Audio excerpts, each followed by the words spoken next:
Épisode durant lequel il ne s'est en apparence pas passé grand chose. Combat de Rudeus contre un dragon, rencontre entre Rudeus et Elinalise, retrouvailles avec Homodeus, et départ pour Ranoa. Mais en creusant, il y a pas mal de choses sur lesquelles on peut parler.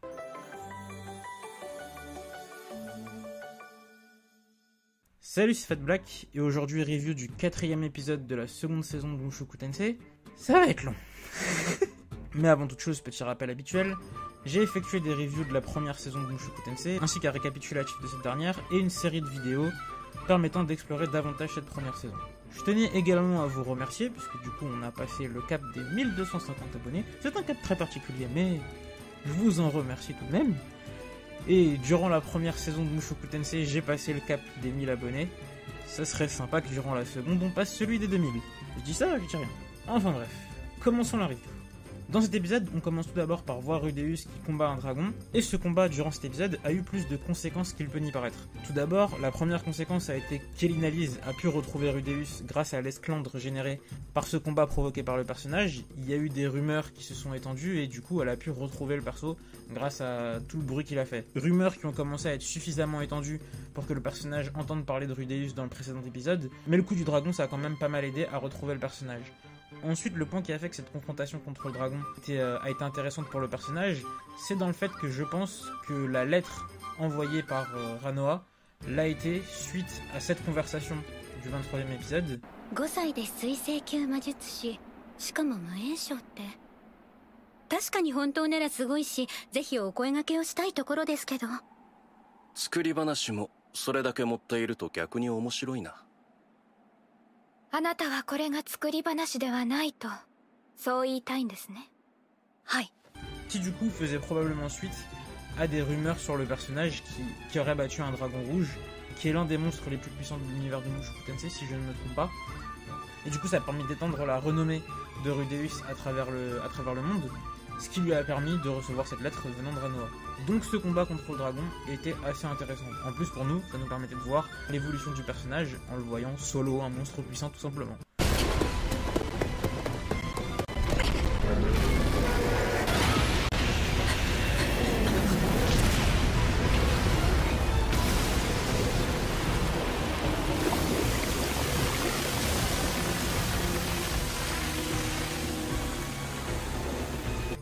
Et c'était cool. À côté de ça, du coup, il y a eu la rencontre entre Rudeus et Elinalise.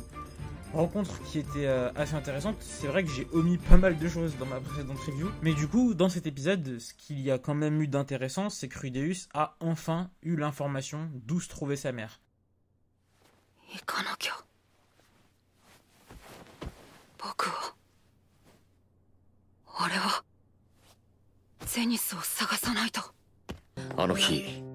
ゼニスの居場所が判明した。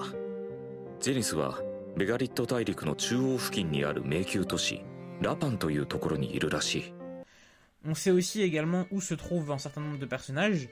On sait du coup que Paul est en direction de Lapan lui aussi, que Roxy est en direction de Lapan également. Talend, je suis pas capable de prononcer son nom, désolé. Mais lui aussi du coup est en direction de Begarit.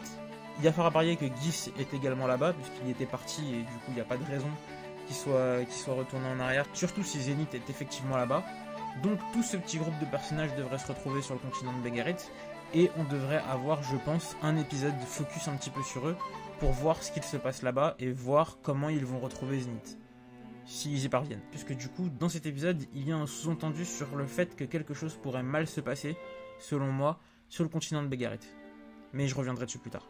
À côté de ça, du coup, l'épisode se focalisait beaucoup quand même sur l'arrivée d'Elinalise aux côtés de Rudeus, ce qui est un élément assez intéressant, qui aurait pu, à mon sens, être plus développé, je trouve, dans le sens où les deux sont la représentation même de différents problèmes liés au sexe, dans le sens où Elinalise est une nymphomane avérée, Rudeus est un pervers avéré. Le fait de les voir ensemble aurait pu mener à des discussions assez intéressantes. Il y en a eu quelques-unes, surtout sur la dysfonction érectile dont souffre Rudeus.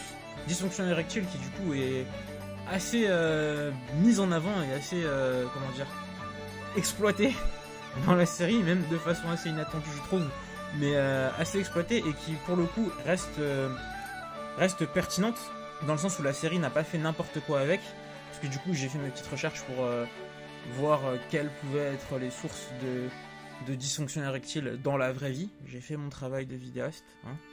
Et même si c'est quelque chose auquel je ne m'attendais pas, de devoir chercher les origines de ce type de maladie pour un animé, enfin bref. Mais du coup... Dans le cas d'une dysfonction érectile, des facteurs psychologiques sont souvent présents et ils peuvent majorer des troubles de l'érection d'origine physique. Il s'agit principalement de l'anxiété ou du stress.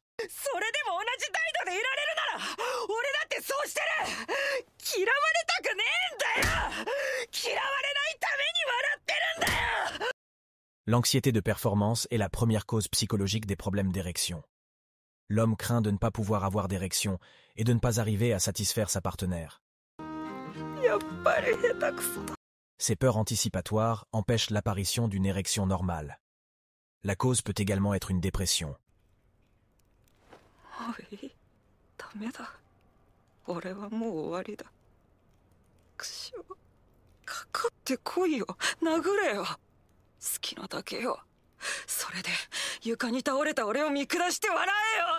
Des problèmes relationnels, l'absence de désir sexuel ou libido.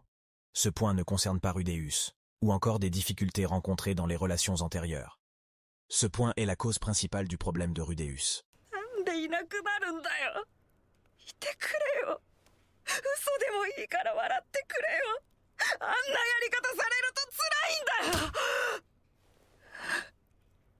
En tout cas, ce qui est assez intéressant, on va dire, c'est pas le mot, mais ce qui est fait, c'est que la série a mis un point d'honneur à mettre en avant cette maladie de façon assez réaliste, dans le sens où le fait que Rudeus souffre de cette pathologie, c'est pas quelque chose qui vient de nulle part. C'est quelque chose qui, dans l'évolution de la série et l'évolution du personnage et des relations qu'il a eues au cours de la première saison, est tout à fait pertinent. Du coup, c'est bon travail, je trouve, de la part de la série d'avoir mis en avant cette caractéristique. Surtout que ça permet de freiner, au moins temporairement, les fringales perverses du personnage. Et c'est assez satisfaisant. Même si ça rend des situations qui sont quand même un petit peu bizarres. Avec Elina Lise, lorsqu'il dort avec elle et que il voit qu'il aimerait la baiser mais qu'il peut pas, parce que du coup il peut pas, physiquement. Ça donne lieu à des situations assez particulières.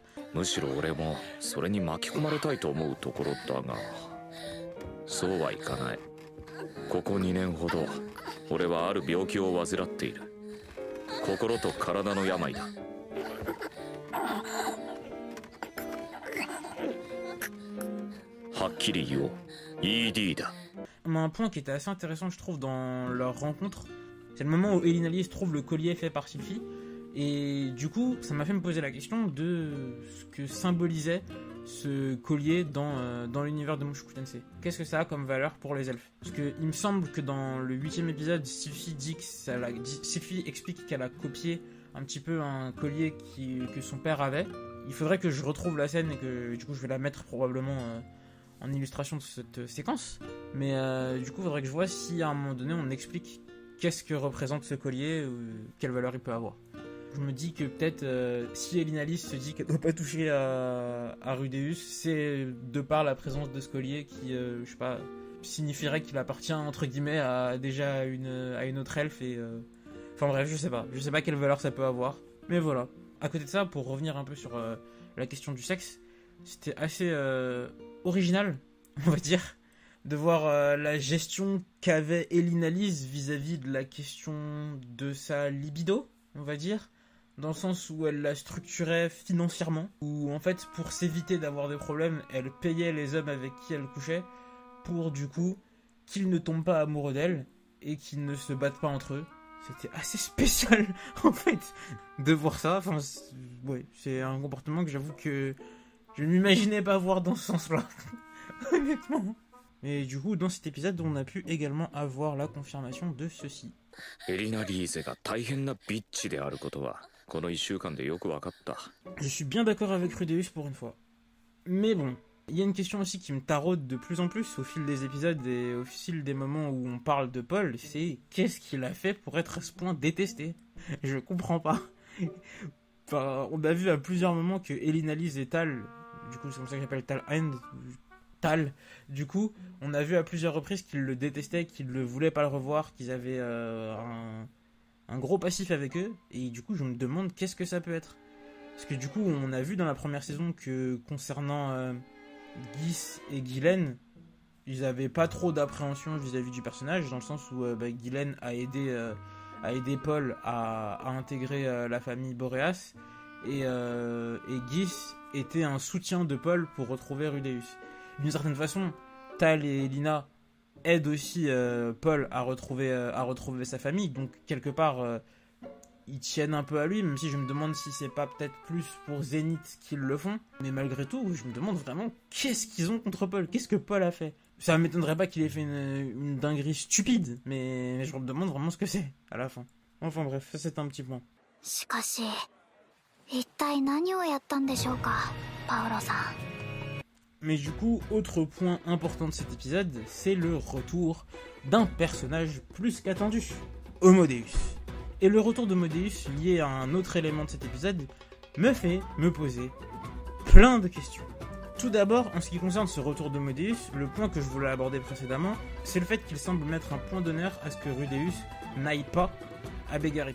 Du coup, j'imagine qu'à Begarit, un événement assez dangereux devrait se produire, trop dangereux même pour que le personnage puisse être protégé, se protéger ou protéger ses proches, et que du coup potentiellement certains seraient amenés à mourir ou quelque chose comme ça, ou alors il arriverait trop tard de toute façon, et du coup il servirait à rien sur les lieux et ne ferait que souffrir en arrivant là-bas. Enfin je sais pas, je me pose des questions en fait sur pourquoi visiblement Homodeus tient à ce que Rudeus n'aille pas là-bas, et ça me fait me poser la question d'est-ce que du coup un membre de l'équipe parti à la recherche de Zénith ne va pas mourir par la suite. C'est ce que j'imagine comme scénario, ou en tout cas être gravement blessé ou ce genre de choses. À côté de ça, dans cet épisode, lors du final de l'épisode, il y a une apparition successive de différents personnages que Rudeus devrait retrouver à Ranoa.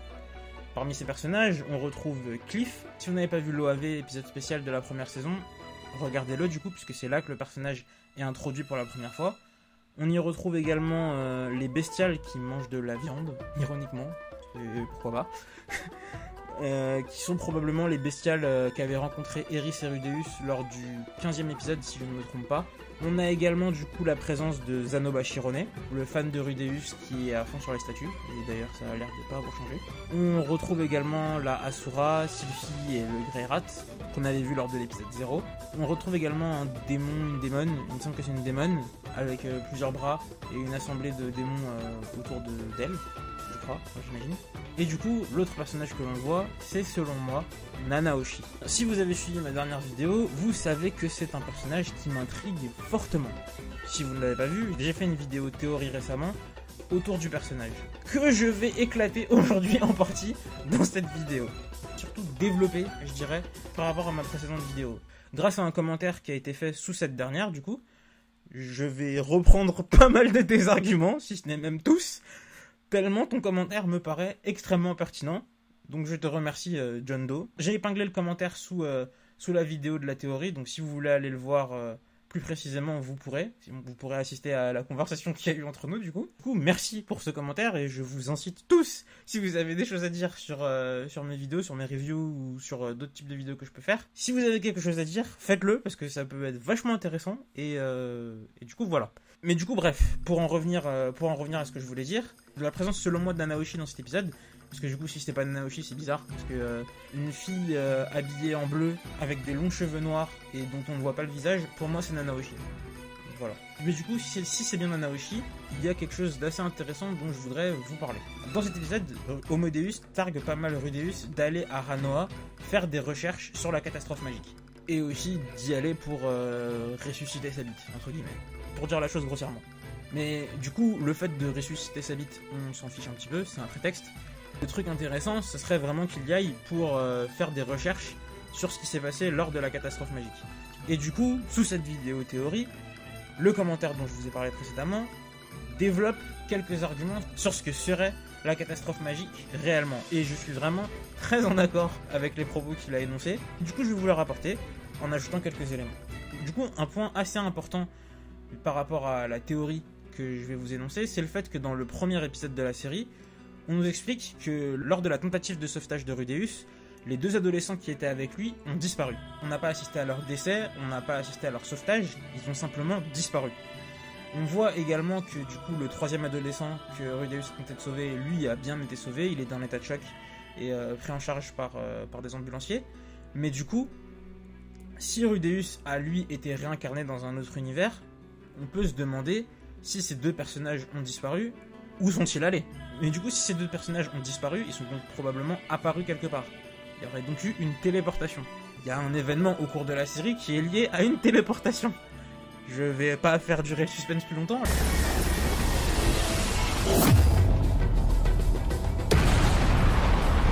Et du coup, la théorie serait que Nanaoshi ainsi que l'autre adolescent seraient apparus dans l'univers de Mushoku Tensei durant cet événement. Il y a un autre élément qui fait sens avec cette théorie, c'est le fait que lors de l'apparition de cette orbe, Perigus fait un commentaire selon lequel cette orbe, ce serait une orbe qui aurait pour but d'invoquer quelque chose dans cet univers. Il se demande si c'est pas quelque chose, il se demande si c'est pas une orbe qui a pour but de libérer la place, ce qui a potentiellement eu lieu également. Je ne sais pas. Mais du coup, ce qui serait intéressant par rapport à Nanaoshi, c'est que le personnage serait apparu à la suite de la catastrophe magique et aurait ensuite été trouvé par Ørsted, que l'on voit d'ailleurs dans le 8e épisode tout d'abord seul, puis dans le 21e accompagné de Nanaoshi. Ce qui me fait me poser des questions sur comment ça se fait que Nanaoshi actuellement est seul à Ranoa. Il y a des raisons assez simples qui permettent d'expliquer ça. Le fait qu'elle aille seule dans un endroit où il y a du monde, c'est loin d'être impertinent dans la mesure où Ørsted est haï et craint par tous les personnages de l'univers de Mushoku Tensei.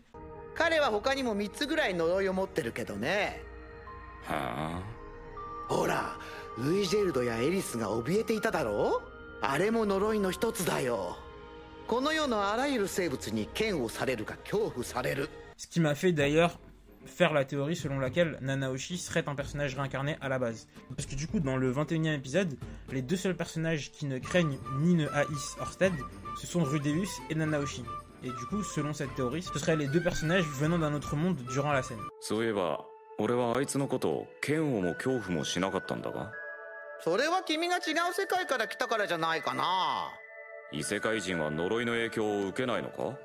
Du coup, Rudeus aurait lui été invoqué et aurait été réincarné dans cet univers, tandis que Nanaoshi aurait quant à elle été téléportée dans cet univers et serait apparue directement sous les traits de sa personne d'origine.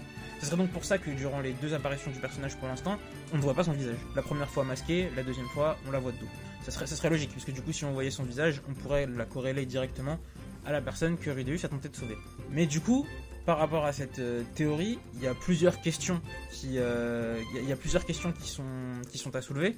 L'une d'entre elles, ce serait où est le 3e adolescent. Si on se base sur les événements de la catastrophe magique, on pourrait se dire que ce 3e adolescent serait apparu quelque part ailleurs dans l'univers s'il n'était pas en contact physique avec Nanaoshi, puisque du coup c'est ce qu'on voit au travers des précédents épisodes. Eris et Rudeus se touchaient, donc ils ont été téléportés au même endroit.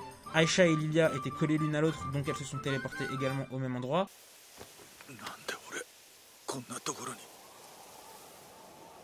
Alors que tous les autres personnages, s'ils ne se touchaient pas, étaient téléportés à des endroits distincts les uns des autres. Du coup, je me dis que les 2 personnages ne se touchaient peut-être pas, et du coup ont été téléportés à des endroits différents dans l'univers de Mushoku Tensei.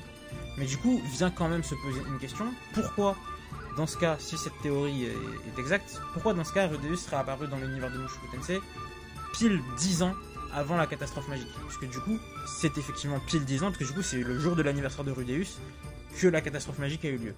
D'ailleurs, ça serait par contre assez logique dans ce cas que la catastrophe magique ait eu lieu face à Rudeus. Parce que du coup, si les 2 personnages ont été invoqués au moment où Rudeus a été réincarné, ce serait logique que leur apparition se fasse à un endroit à proximité de Rudeus. Donc Al-Manfi ne se serait pas trompé. Rudeus serait lié à cette catastrophe magique d'une certaine façon. Mais du coup, ça fait poser énormément de questions. Je sais pas si dans tout ce que je vous explique, vous me suivez encore, tellement c'est confus dans mon propre esprit.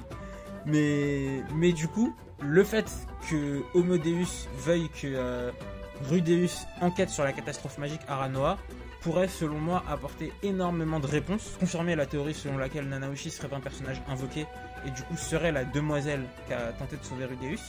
Du coup j'ai grande hâte de voir cet arc de Ranoa et d'éventuellement voir un rapprochement entre Rudeus et Nanaoshi. Je me demande d'ailleurs quel est le symbole qu'elle est en train de marquer sur son petit papier durant la fin de l'épisode. À quoi c'est lié? L'autre interrogation que je me fais vis-à-vis de la catastrophe magique, il se fait vis-à-vis d'Homodeus. Enfin, durant sa première apparition, l'une des premières choses qu'Homodeus dit à Rudeus, « 君のこと見てたよ。なかなか面白い人生を送っているじゃないか。覗きですか？さあ、面白いから見守ってやることにしたよ。君困っているだろうと思ってさ。僕は君の味方だよ。 Et durant les 6 apparitions du personnage, le personnage est toujours apparu jusqu'ici avec un but assez précis, ayant pour objectif d'aider Rudeus. C'est également le cas dans cet épisode. Sa première et sa seconde apparition avaient pour but de le rallier un petit peu à Rui. ルーデウスよ。よくお聞きなさい。目が覚めたら、近くに男がいるでしょう。その男を頼るのです。そして、彼を助けるのです。 Ce qui a fonctionné. Sa troisième apparition avait pour but de lui faire obtenir l'œil démoniaque. お詫びじゃないけど、今日も助言をしに来たんだ。露店で食料を買い込んで、路地裏を歩くといいよ。そして俺は予見眼を手に入れた。 Sa quatrième apparition avait pour objectif de lui faire retrouver Aisha et Lilia. では、今回の助言を授けましょう。ルーデウスよ、よくお聞きなさい。彼女の名はアイシャ・グレイラット。あなたはこの場面に出くわすことになります。え？何？しかし、決して名前を名乗ってはいけません。偽名を名乗り、彼女に事情を聞きなさい。そして、シロン王宮にいる知り合いへと手紙を出すのです。 La cinquième était pour le coup peut-être la seule exception. Elle n'avait pas pour but de lui faire trouver quelque chose, mais lui permettre de répondre à des interrogations qu'il pouvait y avoir juste après le moment où il avait rencontré Orsted. C'était donc quand même assez pertinent que le personnage apparaisse à ce moment-là, puisque Orsted interrogeait Rudeus sur sa potentielle proximité avec Homodeus.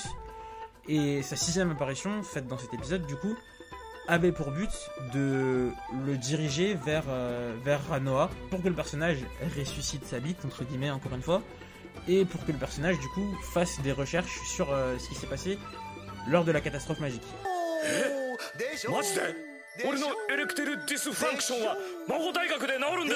Mais du coup, ce que je ne comprends pas, c'est que si le personnage voulait à ce point que Rudeus lui fasse confiance et soit son ami, parce que c'est quelque chose qui fonctionne relativement, dans le sens où Rudeus a quand même tendance à faire ce qu'Homodeus lui dit de faire, mais il n'a pas vraiment confiance en lui.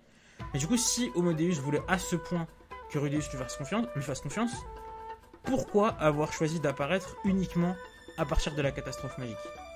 Ça aurait été beaucoup plus intéressant d'apparaître dès son arrivée dans ce nouveau monde, ou d'apparaître durant sa jeunesse dans ce nouveau monde, ou ce genre de choses, d'apparaître à divers moments où le personnage était influençable, ou je sais pas quoi. Il y avait plein d'opportunités pour Homodeus d'apparaître et de se lier à Rudeus durant son enfance. Du coup, je me demande si ce qui fait qu'Homodeus n'est pas apparu à Rudeus plus tôt, ça ne serait pas le fait que, du coup, il ne pouvait simplement pas le faire avant la catastrophe magique. Mais du coup, s'il pouvait pas le faire, je me demande pourquoi il pouvait pas le faire. Est-ce qu'il n'en avait simplement pas la capacité magique? Est-ce que c'est la catastrophe magique qui aurait, d'une certaine façon, potentiellement pas libéré la place?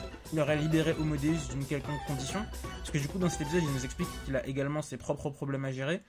そんなことよりゼニスを探してる最中何度か呼びかけたんだぜ。一度くらい現れてくれてもよかったんじゃねえのか？僕にもいろいろあるのさ。 Mais du coup, quel problème? Par contre, le point qui m'intéresse également, ce serait de savoir qui est à l'origine de la catastrophe magique, toujours. J'avoue que j'avais jusqu'ici quelques soupçons sur Homodeus, mais cet épisode tend à m'informer qu'en fait, non, ce ne serait pas le cas. Parce que du coup, si Homodeus était à l'origine de la catastrophe magique, logiquement, il ne demanderait pas à Rudeus d'aller enquêter sur elle. Ce serait donc un peu étrange. À côté de ça, Orsted, Kishirika, Perigus et Almanfi semblent pouvoir également être éliminés comme cause éventuelle de cette catastrophe, puisque du coup on les voit tous les trois se demander d'où vient le mana à l'origine de la catastrophe magique dans l'épisode 8. 魔力が集まっていく。なんだ、どこで狂った。この魔力、召喚口に似ている。まさか魔人ラプラスの封印を解こうとする奴がいるのか。Et se diriger d'une certaine façon vers lui dans cet épisode également. まあいい、言ってみればわかることだ。ならば直接会いに行ってやるぞ。わらわは魔界大帝キシリトキシリズ。アルマンフィー、ここに。あの魔力の発生源を調べろ。怪しい奴は見つけ次第殺せ。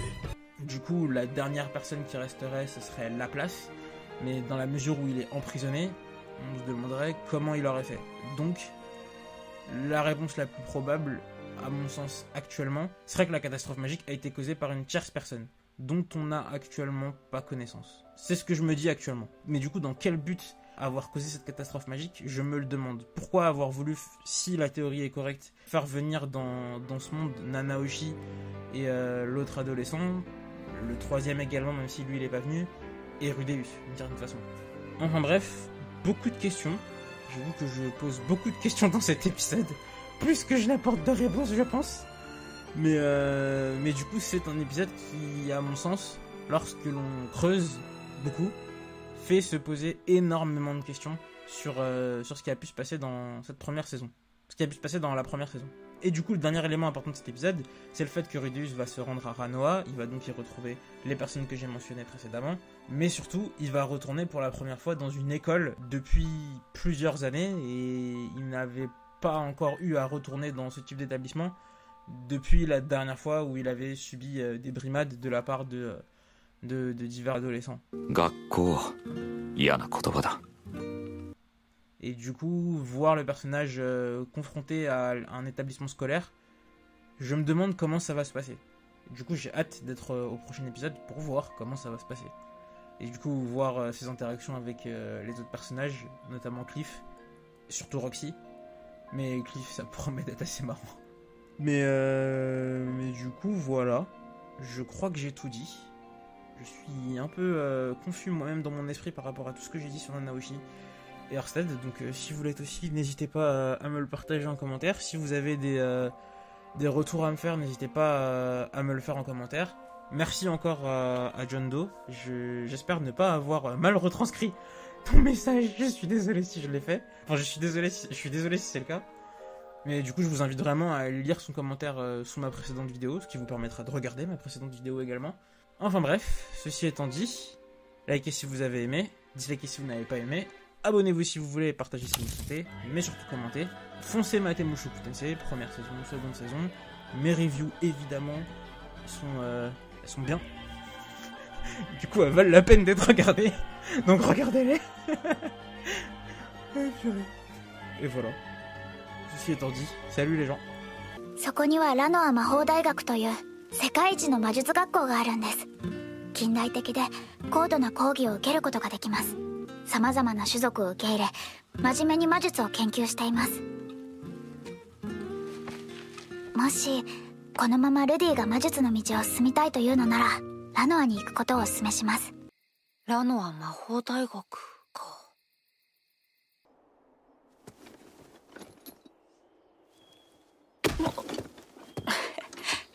そして俺はラノア王国へと旅立った。